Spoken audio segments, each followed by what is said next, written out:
Welcome to this journey through one of the most disturbing cases in recorded history of rural Pennsylvania. Before we begin, I invite you to leave a comment about where you're watching from and the exact time you heard this story. We're interested in knowing where and at what times of day or night these documented accounts arrive. In the autumn of 1962, a series of events began to unfold in the remote farming community of Millfield Township, located in the northwestern corner of Potter County, Pennsylvania. The area, characterized by dense woodlands and scattered farmsteads connected by unpaved roads, had remained largely unchanged since the early 1900s. It was here that the Herman family, comprised of patriarch Silas Herman, his wife Cordelia, and their adult son Vance, operated a modest dairy farm on 180 acres of land that had been in the family for 3 generations. The Herman property sat at the end of a winding dirt road, approximately 4 miles from the nearest neighbor. The farmhouse, a 2-story structure built in 1889, stood surrounded by aging outbuildings, including a large barn, a milk house, and a series of smaller storage sheds. County records indicate that the family lived a largely self-sufficient existence, making infrequent trips to the township center for supplies and maintaining minimal contact with the outside world. Silas Herman, then 67 years old, was described by local merchants as a man of few words who conducted his business with methodical precision. His weathered hands and stooped posture spoke of decades spent working the unforgiving Pennsylvania soil. Hardware store owner Lemuel Tate later recalled that Silas possessed an almost supernatural ability to predict weather patterns, often arriving in town to purchase supplies days before storms that other farmers hadn't anticipated. This skill had earned him a grudging respect among the agricultural community, though his taciturn nature prevented the formation of close friendships. His wife Cordelia, 62, was rarely seen in public, though postal records show she maintained correspondence with her sister Opal in Buffalo, New York. The letters, written in Cordelia's careful script on ivory-colored stationery, typically contained updates about farm life, weather conditions, and family health. According to postal clerk Minerva Blackthorne, Cordelia's letters arrived with clockwork regularity every 2 weeks, suggesting a methodical approach to maintaining family connections despite the physical distance. Their son Vance, 34 and unmarried, assisted with the farm operations and was noted by neighbors as being exceptionally devoted to his parents' care. Unlike many young men of his generation who sought opportunities in the growing industrial centers of Pennsylvania, Vance had never expressed any desire to leave the family property. Local draft board records indicate that he had been classified as essential agricultural personnel during World War II, exempting him from military service due to his role in food production.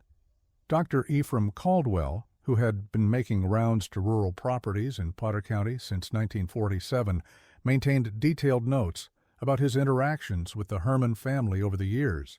These records, discovered in his estate papers following his death in 1971, provide crucial insight into the family's gradual transformation during the early 1960s. According to Dr. Caldwell's observations, Vance had begun expressing increasingly unusual concerns about his parents' exposure to what he termed external contamination as early as 1960. The physician's notes describe a gradual shift in Vance's behavior during routine medical visits. Initially, these changes were subtle. Questions about the necessity of certain medications, requests for information about natural healing methods, and expressions of concern about the potential side effects of modern medical practice. By 1961, Dr. Caldwell noted that Vance had begun accompanying his parents to every medical appointment, despite their protests that such supervision was unnecessary. More troubling was Vance's growing tendency to answer questions directed at his parents, even when they were clearly capable of speaking for themselves. Dr. Caldwell's notes from a visit in March 1962 describe an incident where Cordelia Herman attempted to describe symptoms she had been experiencing, only to be repeatedly interrupted by Vance, who provided what he claimed were more accurate descriptions of his mother's condition. The first indication that something was seriously amiss came on October 15, 1962, when Reverend Matthias Koenig of the Millfield Lutheran Church noted in his parish records that the Herman family had failed to attend Sunday services for the third consecutive week. This was unusual, as church attendance records from 1955 onward show the family had missed services only during periods of severe weather or documented illness. Reverend Koenig's concern was heightened by his recollection of the family's last appearance at church. According to his journal, Silas and Cordelia Herman had appeared unusually subdued during the September 23rd service, sitting rigidly in their customary pew while Vance positioned himself between them and the aisle. Most disturbing to the Reverend was the observation that neither Silas nor Cordelia had participated in the congregational singing or responsive readings, instead staring straight ahead with what he described as expressions of profound resignation. After the service, Reverend Koenig had attempted to speak with the couple about their apparent distress, but Vance had quickly intervened, explaining that his parents were experiencing a period of spiritual contemplation and preferred not to discuss their religious practices with others. The Reverend noted that both Silas and Cordelia had looked at him with what appeared to be pleading expressions, but neither had spoken before Vance guided them quickly to their automobile. Dr. Caldwell's October visit to the Herman farm was met with an even more unusual reception than Reverend Koenig had experienced. According to his notes, Vance Herman met him at the gate and informed him that the family no longer required medical services. When Dr. Caldwell inquired about his parents' health, Vance reportedly stated that they were better than they had ever been, and that they had found a new way of living that required no outside interference. The physician noted several concerning changes in Vance's appearance and demeanor.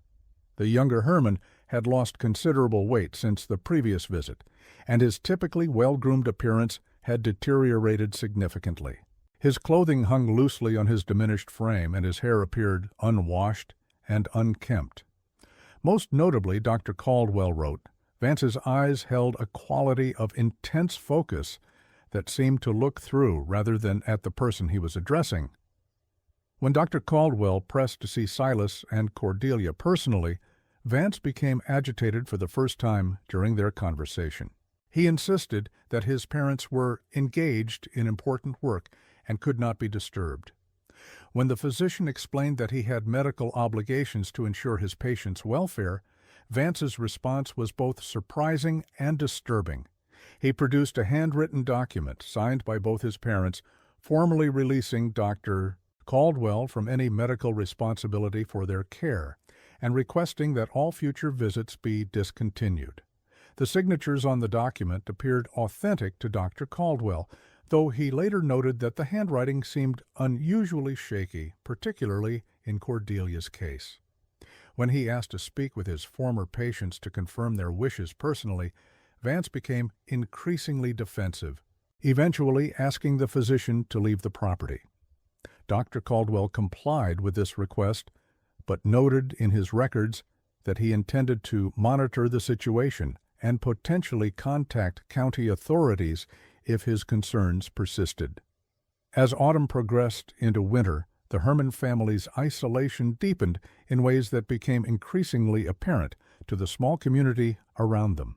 Earl Bromley, who delivered heating oil to rural properties throughout the county, recorded in his meticulously maintained logbook that the Hermans had canceled their regular deliveries in November, stating they would be warming themselves by other means.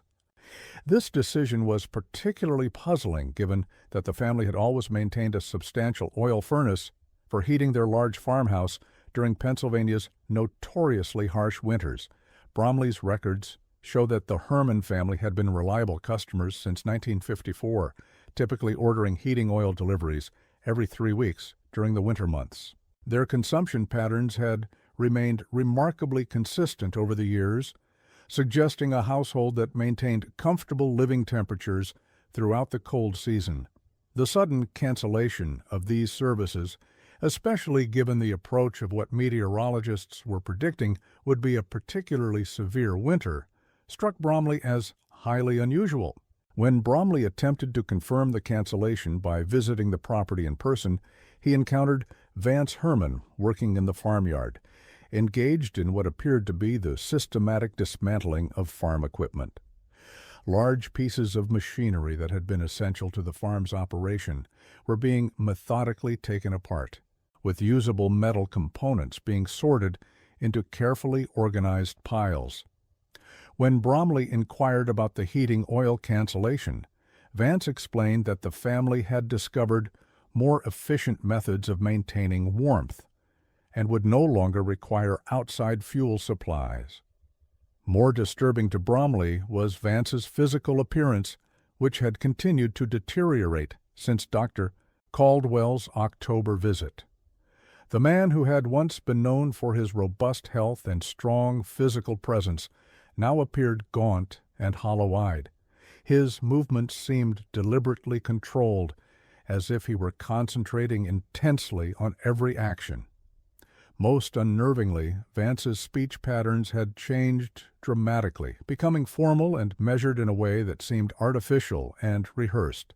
The mailman, Curtis Delafield, began noting irregularities in the family's correspondence patterns around the same time. Delafield, who had been delivering mail to rural Potter County routes for over 15 years, prided himself on understanding the communication habits of the families on his route.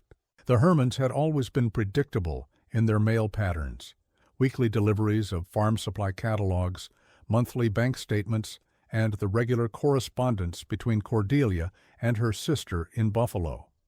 Beginning in November, however, these patterns began to change in disturbing ways. While mail continued to be collected from their roadside box, Delafield observed that letters addressed to Cordelia Herman from her sister Opal began accumulating unclaimed. These letters, postmarked from Buffalo, arrived with increasing frequency, suggesting growing concern on the part of Cordelia's sister about the lack of response to her correspondence. When Delafield finally stopped at the house in early December to inquire about the accumulating mail, he was met by Vance, who informed him that his mother was no longer interested in correspondence with the outside world. This explanation was delivered in the same formal, measured tone that others had noticed in Vance's recent interactions. When Delafield asked if Cordelia was ill, Vance assured him that his mother was healthier than she had ever been, but had evolved beyond the need for external communication. What disturbed Delafield most, according to his later testimony to county officials, was the condition of the farmhouse windows. All of them, he noted, had been covered with heavy cloth from the inside, making it impossible to see into the residence even during daylight hours. The cloth appeared to be dark-colored canvas or similar heavy material, installed with obvious care and precision. When he asked about this unusual practice, Vance explained that the family was protecting their privacy and maintaining their focus on internal matters. The mailman also observed that the normal sounds and signs of household activity were completely absent from the Herman property. During his previous visits over the years, he had typically heard radio programs, conversation, or the sounds of daily activities from within the house. Now, the property was characterized by an unnatural silence that extended even to the absence of typical farm sounds, such as cattle lowing or chickens clucking. During this same period, neighboring farmer Josiah Hartwell began to notice changes in the daily routines at the Herman property that extended far beyond the cessation of normal farming activities. Hartwell, whose property provided a clear view across the valley to the Herman farmstead, had observed the predictable patterns of their operation for over 2 decades. These included morning milking routines, afternoon cattle movement between pastures, evening chores, and the seasonal rhythms of agricultural life. By late November, all of these activities had ceased entirely. The Holstein cattle that had grazed the Herman pastures were no longer visible anywhere on the property. The daily routines that had marked the passage of time for the family and served as a reassuring sign of normalcy for their neighbors had simply stopped. Most unnervingly, no smoke rose from the farmhouse chimney even during the coldest days, despite the approach of winter weather that made heating essential for survival. Hartwell's concerns were shared by his wife Rebecca, who had maintained a friendly relationship with Cordelia Herman despite the distance between their properties. Rebecca Hartwell's diary, discovered years later during the settlement of her estate, contains detailed observations about the Herman family's transformation during the autumn of 1962. Her entries describe a growing sense of unease about the silence that had settled over the neighboring property, and her failed attempts to maintain contact with Cordelia through occasional visits and telephone calls. According to Rebecca's diary, her telephone calls to the Herman residence during October and November were answered exclusively by Vance, who consistently explained that his parents were unavailable for conversation due to their involvement in important private matters. When she pressed to speak with Cordelia specifically, Vance would promise to relay messages, but never provided opportunities for direct communication. The diary entries reveal Rebecca's growing frustration with these interactions and her increasing concern about her friend's welfare. Hartwell's mounting worry prompted him to make an unannounced visit to the Herman farm on December 8, 1962. His account of this encounter, documented in a detailed statement filed with the Potter County Sheriff's Office weeks later, describes an experience that left him profoundly unsettled and convinced that something seriously wrong was occurring at the Herman property. Upon approaching the farmhouse, Hartwell noted an unusual odor that permeated the entire area around the building. This smell was not the typical scents associated with farm life, animal waste, hay, or diesel fuel, but something he described as sweet and heavy, like overripe fruit mixed with stale air that had been trapped in a closed space for too long. The odor was strong enough to be noticeable from a considerable distance and became increasingly unpleasant as he approached the front door of the house. When he knocked on the front door, the response came not from within the house, but from behind him. Vance Herman had apparently been watching his approach from one of the outbuildings and had silently positioned himself near the porch steps. Hartwell later stated that Vance's sudden appearance, combined with his drastically altered physical appearance, was profoundly disturbing and unlike anything he had experienced in decades of neighborly interactions. The man Hartwell had known as a robust, capable farmer now appeared gaunt and hollow-eyed, his clothing hanging loosely on his diminished frame. His skin had taken on an unhealthy pallor, and his hair appeared unwashed and disheveled. Most disturbing was the change in Vance's eyes, which Hartwell described as having a quality of intense focus combined with an absence of normal human warmth or recognition. The conversation that followed was unlike any interaction Hartwell had previously had with a neighbor. Rather than engaging in the typical friendly exchange common to rural communities, Vance responded to questions with carefully measured phrases that seemed rehearsed and artificial. His speech patterns had become formal and precise, lacking the natural rhythms of normal conversation. When Hartwell asked about his parents' welfare, Vance replied that they were experiencing a profound transformation and were no longer bound by conventional needs or desires. So, most troubling to Hartwell was Vance's refusal to allow him to see or speak with Silas and Cordelia. When Hartwell explained that he was concerned about their welfare and simply wanted to confirm that they were safe and well, Vance became defensive and insisted that his parents were engaged in important work that could not be interrupted by outside concerns. He assured Hartwell that both his parents were healthier and more content than they had ever been, but maintained that they were not receiving visitors. The conversation was brief, with Vance politely but firmly indicating that visitors were no longer welcome at the Herman property. As Hartwell prepared to leave, he asked about the cattle, noting that he had not seen them in the pastures recently and was concerned about their welfare during the approaching winter. Vance's response, according to Hartwell's detailed statement, was that the animals had been released from their earthly obligations and that the family no longer required their services. This final exchange prompted Hartwell to contact the authorities, though his initial report was filed more as a welfare check than a criminal complaint. The phrase, "released from their earthly obligations," had struck him as deeply disturbing, suggesting either the sale or destruction of the animals in a manner that Vance was reluctant to explain clearly. Combined with his concerns about the Herman family's welfare, this development convinced Hartwell that official intervention was necessary. Sheriff Douglas McCready, who had known the Herman family for over 2 decades and had always regarded them as law-abiding and stable members of the community, initially dismissed Hartwell's concerns as the natural result of isolated farm life during harsh winter months. Rural families often became more insular during the difficult winter season, and the cessation of farming activities was not unusual once the growing season ended. However, the specific details of Hartwell's report, particularly the mysterious fate of the cattle and the family's refusal to see neighbors, convinced him that an official welfare check was warranted.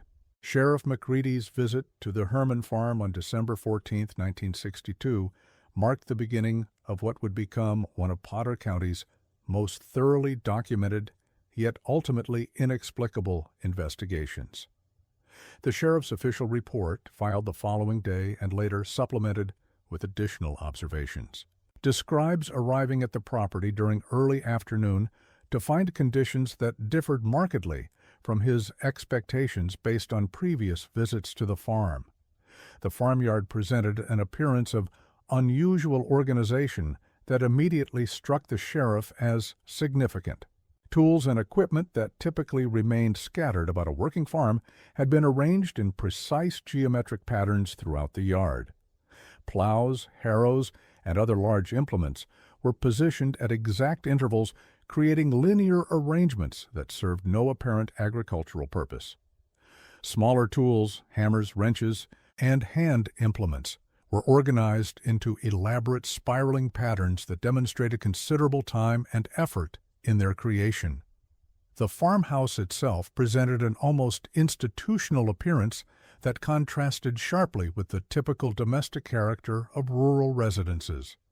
Every window remained covered from the inside with heavy dark material, creating a fortress-like appearance that suggested deliberate efforts to prevent observation of the interior. The front porch had been swept clean of the typical accumulation of autumn leaves and debris, and personal items such as chairs, decorative objects, and practical items like boots or coats had been completely removed from the outdoor areas. When Sheriff McCready knocked on the door, he was met by Vance Herman, whose appearance the sheriff noted as dramatically altered from his normal presentation.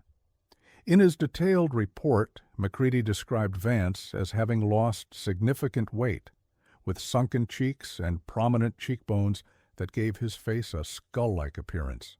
His clothing, while clean, hung loosely on his diminished frame, and his overall appearance suggested someone who had not been eating properly for an extended period. According to the police report, Vance's behavior during the interview was cooperative, but distinctly unusual in ways that the experienced sheriff found deeply unsettling.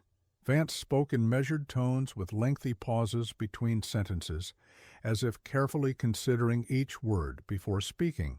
His responses to questions were often lengthy and philosophical in nature, incorporating concepts that Sheriff McCready described as difficult to follow and seemingly unrelated to the specific questions being asked.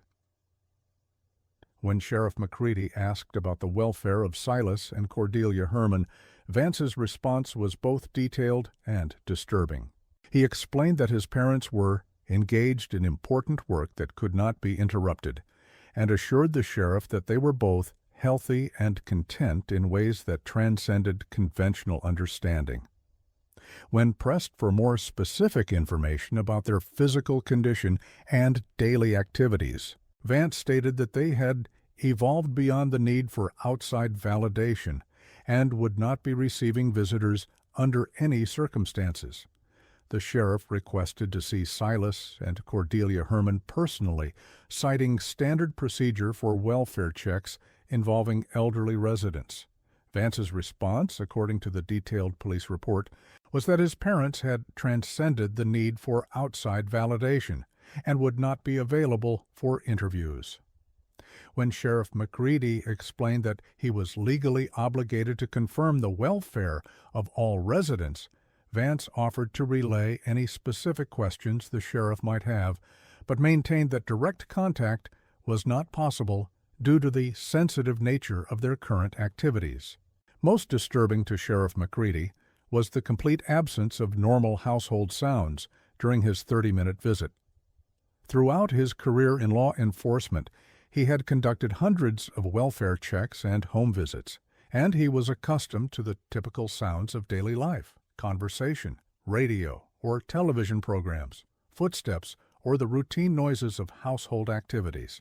The Herman farmhouse, however, was characterized by what he described as complete and unnatural silence that extended beyond what would be expected even in a very quiet household. When Sheriff McCready mentioned this observation to Vance, the younger man's explanation was that the family had adopted practices of quiet contemplation and no longer engaged in unnecessary noise or activity. Vance stated that they had discovered the benefits of profound silence and had eliminated sources of distraction from their daily routine.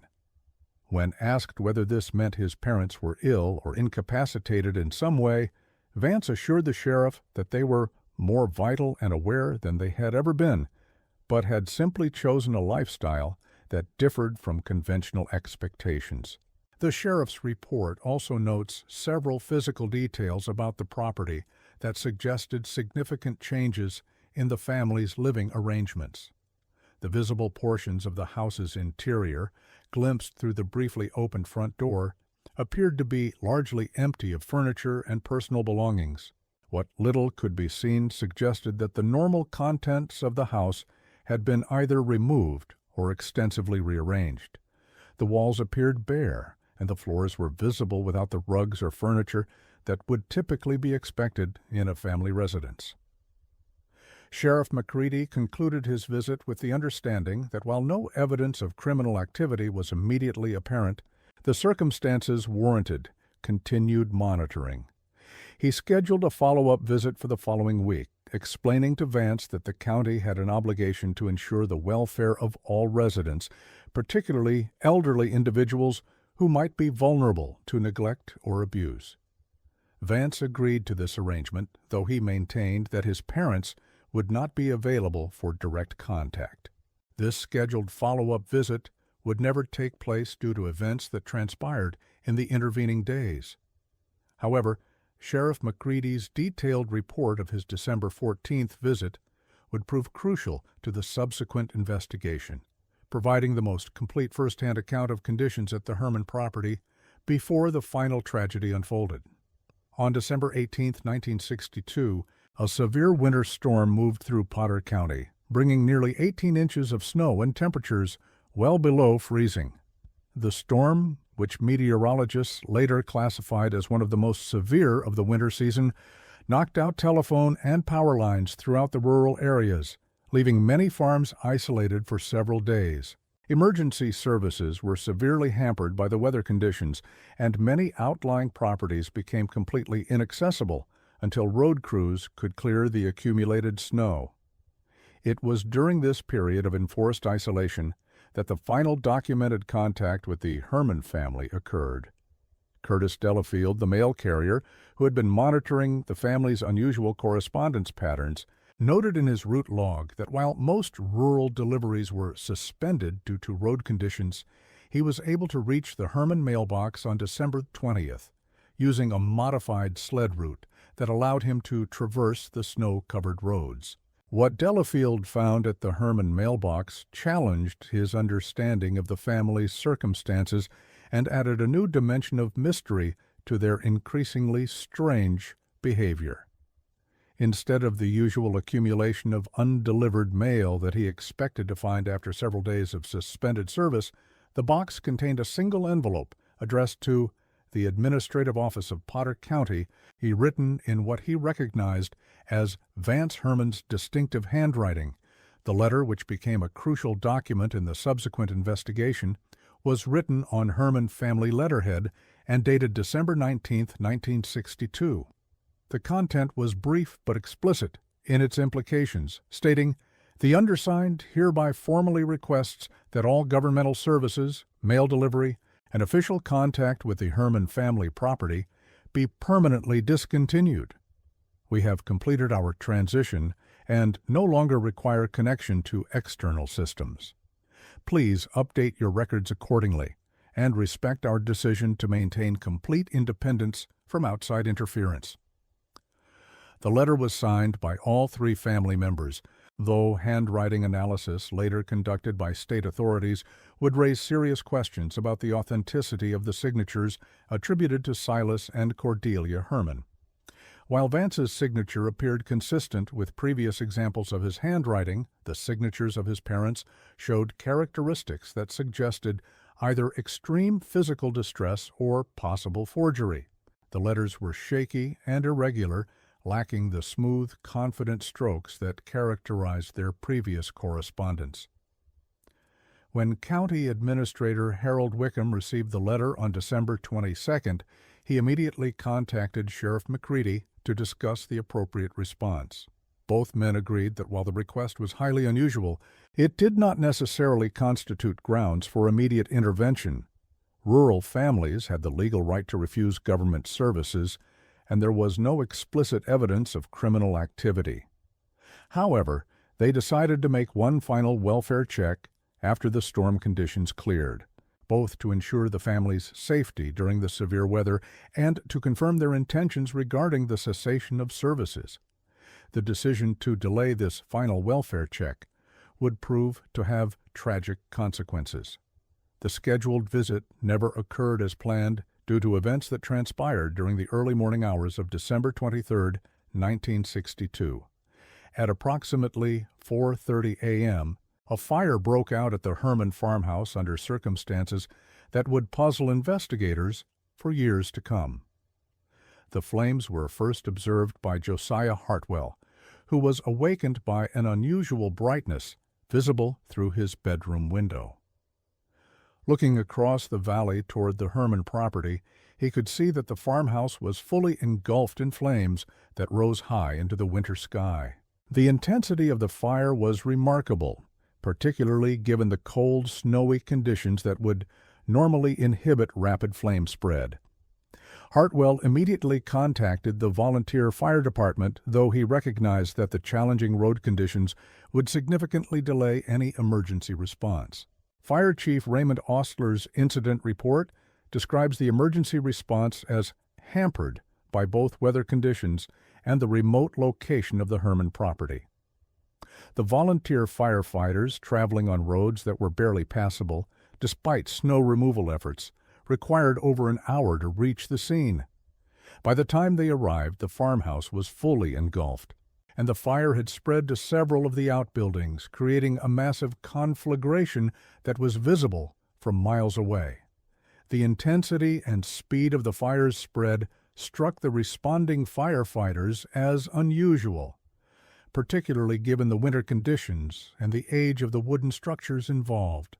Chief Ostler noted that the flames appeared to be burning with exceptional heat, suggesting the presence of accelerants or other materials that would promote rapid combustion. The fire consumed the structures so completely that approach was initially impossible, forcing the firefighters to focus their efforts on preventing the spread to the surrounding woodland rather than attempting to save the buildings themselves. The fire burned for over 6 hours before finally being contained, leaving only the stone foundation and chimney of the farmhouse intact. The outbuildings were similarly destroyed, with only scattered foundation stones and metal fragments remaining to mark their former locations. The complete destruction of the structures eliminated most potential evidence about the fire's origin and progression, though investigators would later identify several unusual characteristics that suggested the blaze had not resulted from accidental causes. The investigation into the fire's cause began immediately, though it was severely hampered by both the weather conditions and the complete destruction of the structures. State Fire Marshal Edmund Torres arrived from Harrisburg on December 26th to conduct a formal investigation. His preliminary report noted several unusual aspects of the fire's pattern and intensity that warranted further investigation, though the complete destruction of evidence made definitive conclusions extremely difficult. Most significant was Torres's observation that the fire appeared to have started simultaneously in multiple locations throughout the farmhouse, rather than spreading from a single point of origin. This pattern suggested either the use of multiple ignition sources or the presence of accelerants that had been distributed throughout the structure before ignition. The intensity of the heat generated by the fire had been sufficient to crack the stone foundation in several places and completely incinerate wooden structural elements that would normally leave some recognizable remains. The investigation took on an entirely different character when the most puzzling discovery was made during the initial search of the debris. Despite conducting multiple thorough searches of the foundation area using specialized equipment and trained personnel, no human remains were recovered from the ruins of the farmhouse. This absence was particularly mysterious, given that the fire had occurred during the early morning hours when the family would normally have been sleeping in their beds. The complete absence of any traces of the Herman family prompted an immediate expansion of the search to include the surrounding property and the remains of the outbuildings. Search teams using metal detectors, ground-penetrating radar, and trained search dogs combed every structure and area of the 180-acre property. Despite these extensive efforts, no evidence of human remains was discovered anywhere on the Herman property, leading investigators to consider the disturbing possibility that the family had disappeared before the fire occurred. The investigation took an unexpected turn on December 28th, when Dr. Leonard Ashford, a forensic specialist from the state police, discovered something unusual while conducting a detailed examination of the farmhouse foundation. Beneath the collapsed floor joists and debris in what had been the basement area, investigators found a section of the stone foundation that appeared to have been recently modified through careful removal and replacement of several large foundation stones. Close examination revealed that these stones had been carefully extracted and then replaced, creating what appeared to be a concealed chamber within the foundation wall. The workmanship involved in this modification was sophisticated, requiring considerable knowledge of stonework and access to appropriate tools. The chamber had been sealed so effectively that it had survived the intense heat of the fire and the collapse of the structure above it, preserving its contents from destruction.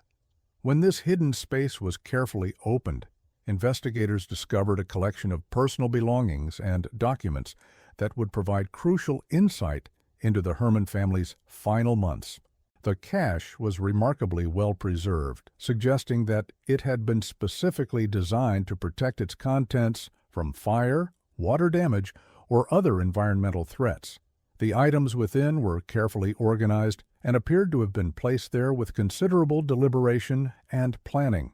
The most immediately significant discovery was a collection of dozens of letters addressed to Cordelia Herman from her sister Opal in Buffalo, all dated between October and December 1962.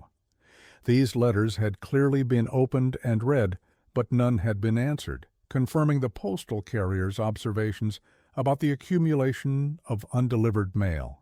The content of these letters provided disturbing insight into the family's isolation during their final months and the growing concern of relatives who were unable to maintain normal contact. The earliest letters in the collection were typical family correspondence, discussing routine family matters, health updates, and plans for holiday visits. However, as the dates progressed, the tone became increasingly worried and desperate. Opal repeatedly expressed concern about the lack of response to her letters and her inability to reach Cordelia by telephone. Most significantly, the final letter in the sequence, dated December 10th, contained an urgent plea for Cordelia to contact her sister regarding the strange letters she had been receiving from Vance.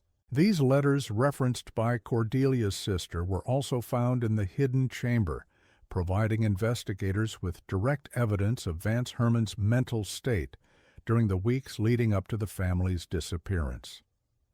The correspondence, written by Vance and addressed to various family members, including aunts, uncles, and distant cousins, presented a disturbing portrait of his increasingly extreme beliefs and his growing conviction that his parents required protection from the corrupting influences of the outside world. The letters revealed Vance's systematic development of detailed plans for achieving what he termed family purification through isolation. The correspondence demonstrated a progression from initial concerns about outside influences to elaborate philosophical justifications for cutting off all contact with the external world. Vance wrote extensively about his belief that modern society posed fundamental threats to family unity, and that only through complete separation could true family harmony be achieved. Most chilling among these documents was a personal journal kept by Vance during November and December 1962. The entries, written in meticulous handwriting that remained consistent throughout the period covered, describe his systematic efforts to separate his parents from all external contacts and his growing conviction that they had achieved a higher state of existence through complete withdrawal from society. The journal entries provide a day-by-day account of the family's transformation during their final weeks. Early entries describe Vance's efforts to convince his parents of the benefits of increased isolation, including detailed arguments about the corrupting influence of modern medicine, the superficiality of social relationships, and the spiritual benefits of self-sufficiency. As the entries progress, they reveal his growing control over every aspect of his parents' lives, including their diet, their daily activities, and their contact with the outside world. Particularly disturbing were passages suggesting that Silas and Cordelia Herman had initially resisted Vance's efforts to isolate them, but had gradually submitted to his control through a combination of physical weakness and psychological manipulation. The journal describes periods when his parents were uncooperative and required additional guidance to understand the benefits of their new lifestyle. Vance wrote extensively about his methods for overcoming their resistance and ensuring their compliance with his vision of family unity. The final entries in Vance's journal, dating to mid-December, contained detailed plans for what he called the completion of our transformation. These passages described his intention to release us all from the constraints of physical existence and join his parents in what he believed to be a perfected state of being. The method he intended to use was explicitly described, involving the systematic destruction of all evidence of the family's earthly existence through carefully planned fire that would eliminate all traces of their former lives. State investigators also discovered, within the same hidden chamber, a collection of photographs that provided visual documentation of the Herman family's decline during their final months. These images, apparently taken by Vance himself using the family's camera, showed the progressive deterioration of the farmhouse's interior as furniture was removed, windows were covered, and normal household activities ceased. The photographic sequence began in early October with images that showed a typical rural household interior, complete with comfortable furniture, family photographs, and the accumulated possessions of decades of family life. Subsequent photographs documented the systematic removal of these belongings, showing empty rooms, bare walls, and increasingly sparse living conditions. The progression suggested a deliberate process of elimination that extended over several weeks. More disturbing than the photographs of the house's deterioration were the images of Silas and Cordelia Herman themselves, which documented their physical decline and suggested they may have been ill or malnourished during their final weeks. The early photographs showed the couple as they had appeared in October, elderly but generally healthy, with the robust appearance typical of people who had spent their lives in agricultural work. As the photographic sequence progressed, both Silas and Cordelia showed signs of significant weight loss, changes in posture that suggested physical weakness, and facial expressions that investigators later described as showing resignation and defeat. The final photographs, apparently taken in early December, showed two people who appeared to have aged dramatically in just a few weeks, with hollow cheeks, sunken eyes, and the overall appearance of individuals suffering from severe illness or malnutrition. The photographic evidence supported the theory that emerged from the investigation, that Vance Herman had gradually assumed complete control over his elderly parents, isolating them from all outside contact and possibly restricting their access to food, medical care, and basic necessities. The systematic documentation suggested that Vance had carefully planned and monitored his parents' decline, viewing their weakening condition as evidence of their successful transformation rather than as signs of abuse or neglect. However, this theory was significantly complicated by the complete absence of human remains anywhere on the property. Despite extensive searches using both ground-penetrating radar and trained search dogs, no evidence of the Herman family's bodies was ever recovered.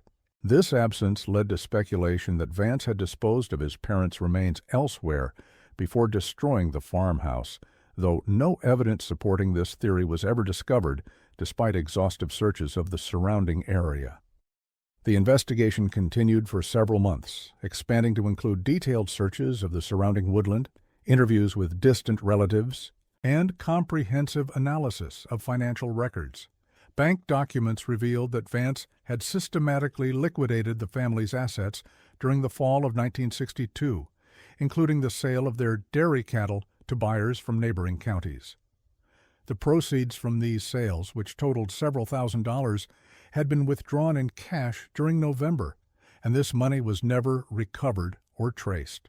The sale of the cattle provided some explanation for Vance's comment to neighbor Josiah Hartwell about the animals being released from their earthly obligations. Purchase records indicated that the entire herd had been sold to legitimate buyers at fair market prices, suggesting that this aspect of Vance's plan had been carried out in a methodical and business-like manner.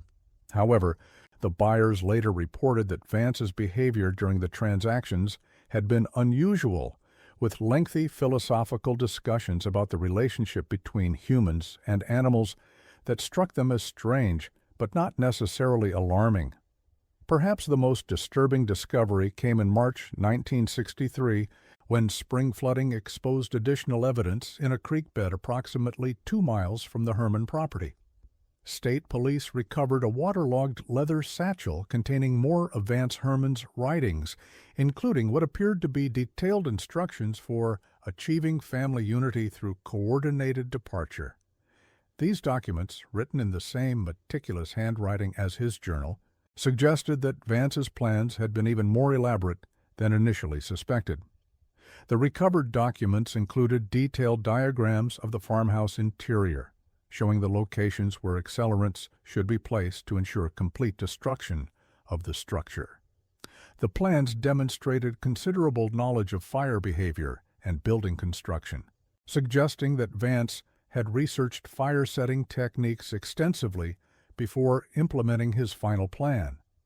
Most disturbing were the detailed timelines showing how the fire should be set to ensure that no evidence of the family's activities would survive.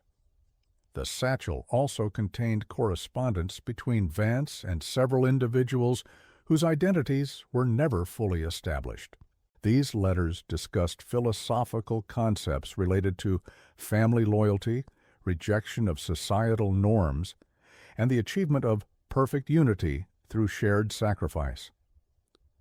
The correspondence appeared to be providing encouragement and guidance for Vance's increasingly extreme beliefs, though investigators were unable to trace these individuals despite extensive efforts. The correspondence suggested the existence of a network of individuals who shared similar beliefs about family isolation and the rejection of modern society. Some letters contained references to other families who had achieved successful transitions, implying that the Herman case might not have been isolated, but part of a broader pattern of extreme behavior. However, despite intensive investigation, authorities were never able to identify or locate any of Vance's correspondence or confirm the existence of other similar cases. By summer 1963, the official investigation was concluded without resolution. The Potter County Sheriff's Office classified the case as a triple missing persons investigation, though the circumstances strongly suggested that all three Herman family members had died during the events of December 1962. The property was eventually sold to satisfy outstanding debts, and the new owners demolished the remaining outbuildings and foundation stones, choosing to leave the land undeveloped and unoccupied.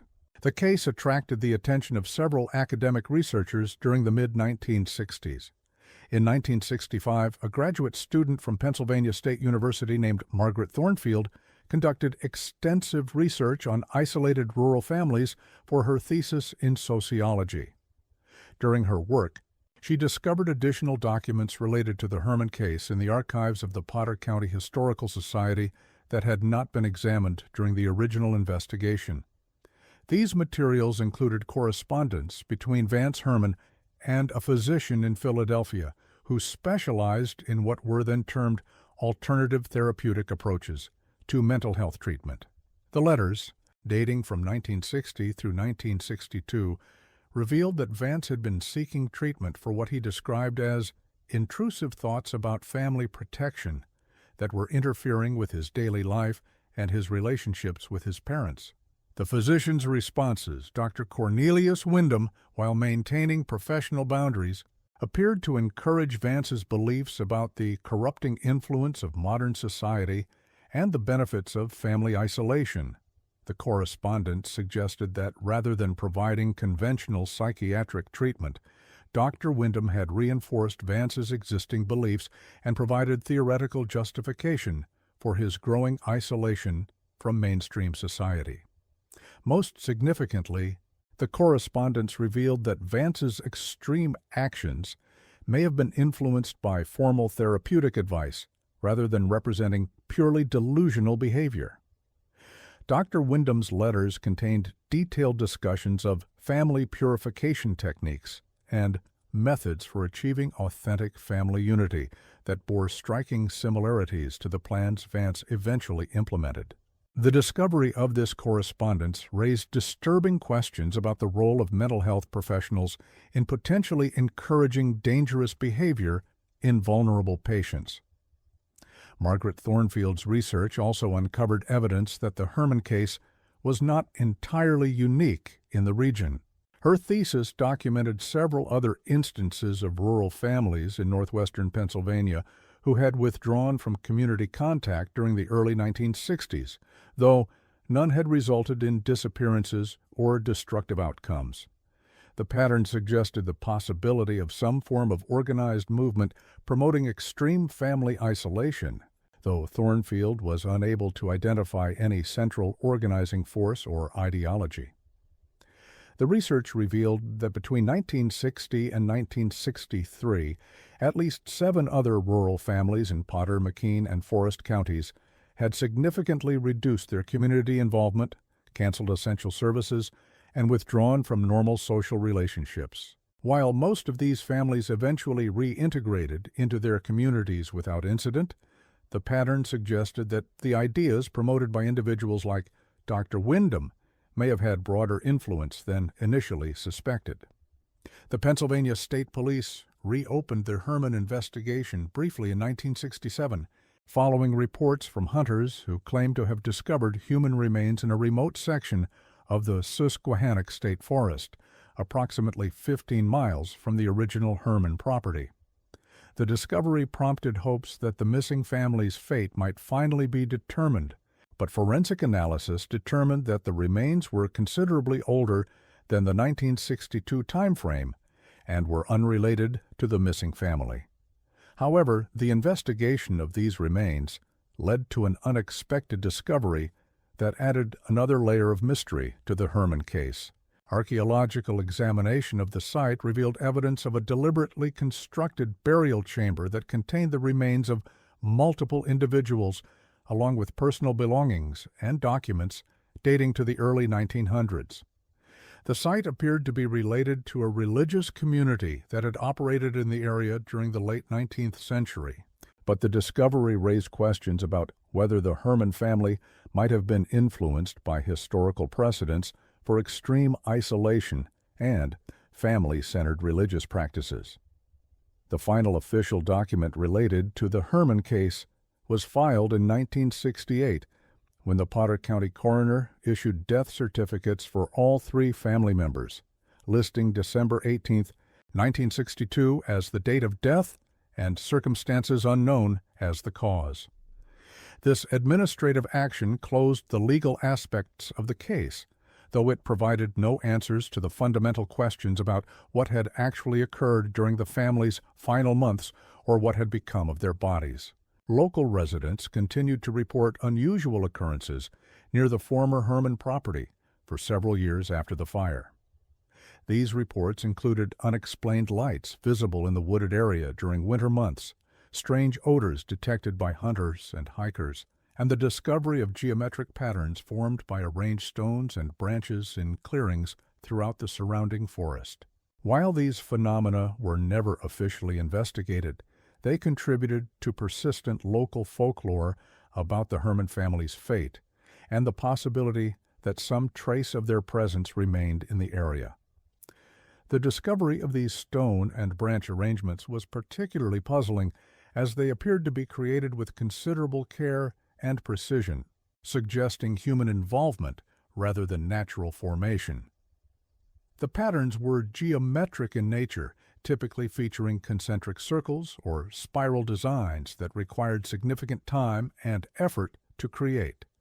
Local hunters and hikers reported finding dozens of these arrangements scattered throughout the forest over a period of several years, though no one was ever observed creating them.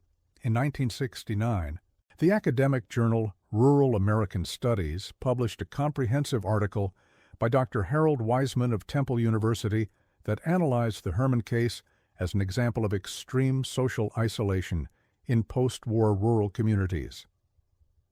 Dr. Wiseman's research placed the family's disappearance within the broader context of social and economic pressures affecting isolated farming communities during the 1960s, including economic displacement, generational conflict, and the psychological stresses of rapid cultural change. The article revealed that Dr. Wiseman had discovered additional correspondence indicating that Vance Herman had been in contact with similar isolated families throughout Pennsylvania, Ohio, and West Virginia during the months before his family's disappearance. These letters, found among the papers of other rural families, suggested the existence of an informal network of individuals who shared Vance's beliefs about family isolation and rejection of modern society. The correspondence network appeared to function as a source of mutual support and encouragement for families struggling to maintain traditional rural lifestyles in the face of modernization and social change. However, Dr. Wiseman's analysis suggested that this network had also served to reinforce extreme beliefs and potentially encourage dangerous behavior among vulnerable individuals like Vance Herman. Most significantly, Dr. Wiseman's research revealed that the Herman family's isolation and ultimate disappearance fit a pattern that had affected other families in the network. While most families had eventually found ways to adapt to changing social conditions, several had experienced tragedies involving extreme isolation, family conflict, and in some cases, unexplained disappearances or deaths. The network appeared to have dissolved by the mid-1960s, possibly in response to the Herman case and other tragic outcomes. The Herman property remained undeveloped until 1974, when it was purchased by a development company that planned to create a residential subdivision.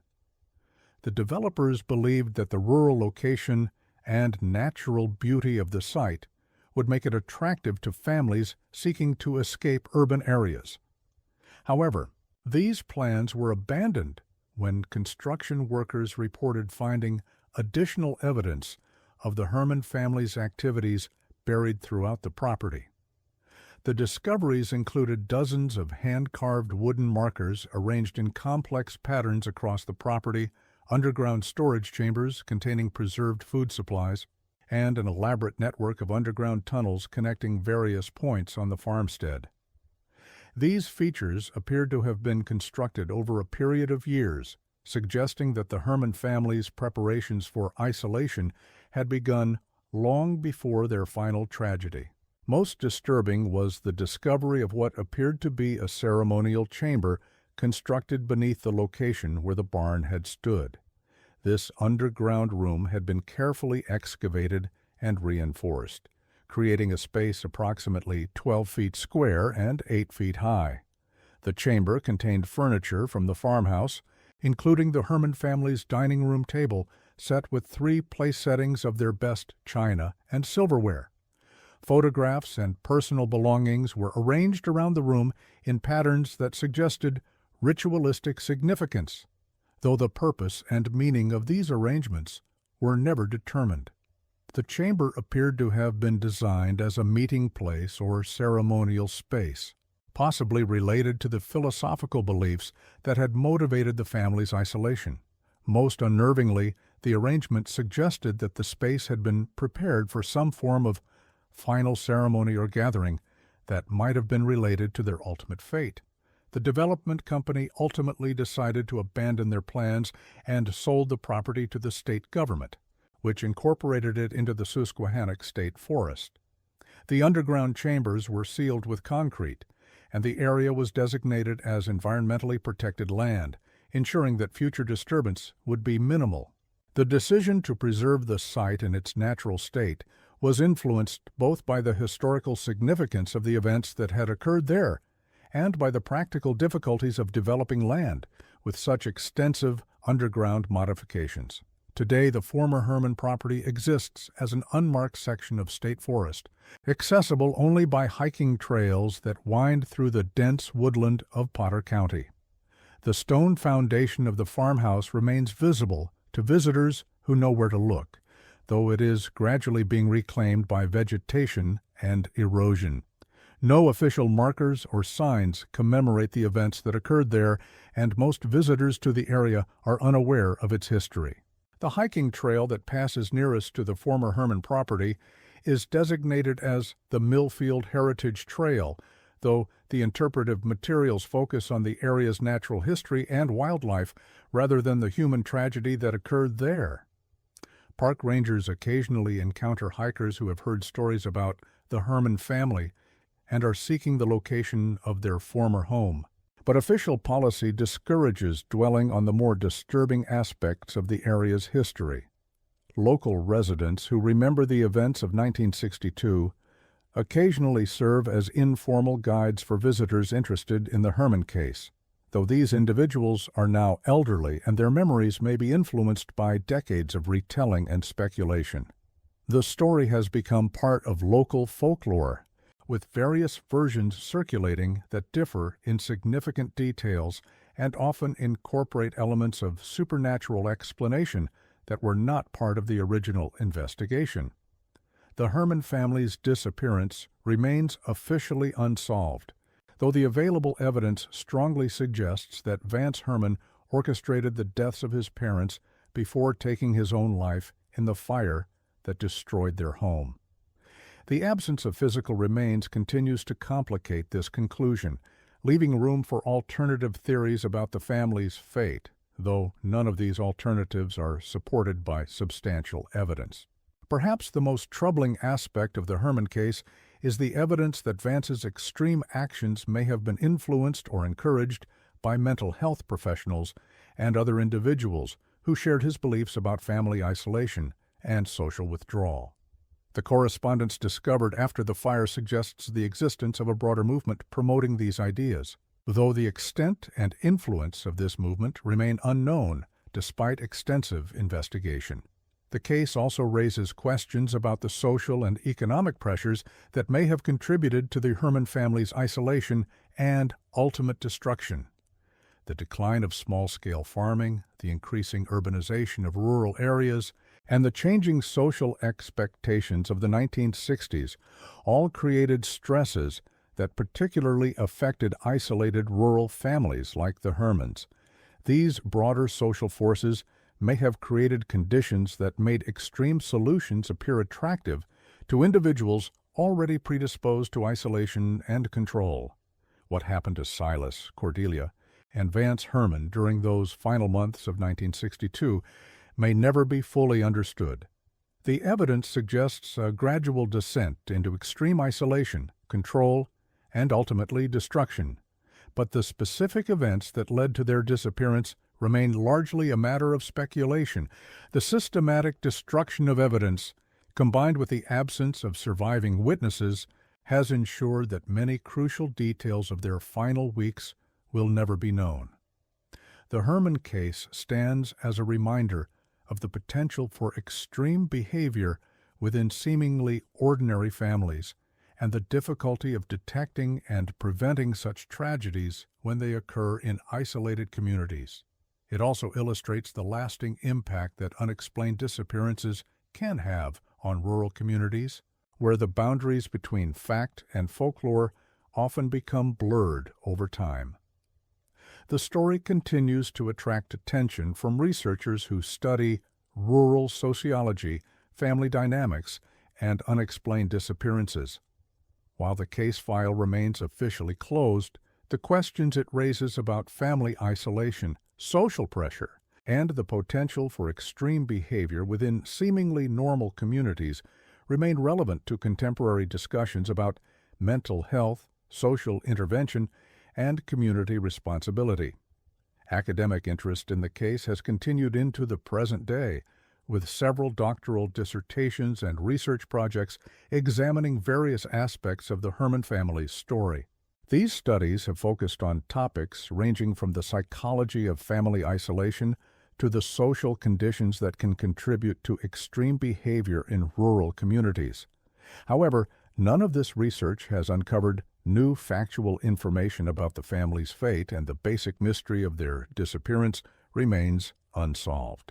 In the end, the Herman family's story serves as both a specific tragedy and a broader cautionary tale about the dangers of extreme isolation and the importance of maintaining connections to the larger community. Their disappearance reminds us that even in close-knit rural areas, families can become dangerously isolated, and that the signs of trouble may not always be apparent to outside observers until it is too late to intervene effectively. The silence that settled over the Herman property after December 1962 remains unbroken today, nearly 60 years later. The forest has reclaimed the land, and new growth has covered most traces of the family's existence. The underground chambers remain sealed beneath tons of concrete, and the geometric patterns of stones and arranged objects have long since been scattered by weather and time. But for those who know the history, the area retains an atmosphere of unresolved mystery that seems to echo the questions that have never been answered about the fate of 3 people who simply vanished from their home on a winter night so long ago. The Herman case remains a reminder that some questions may never be answered, and some tragedies may never be fully understood, no matter how thoroughly they are investigated or how many years pass since their occurrence.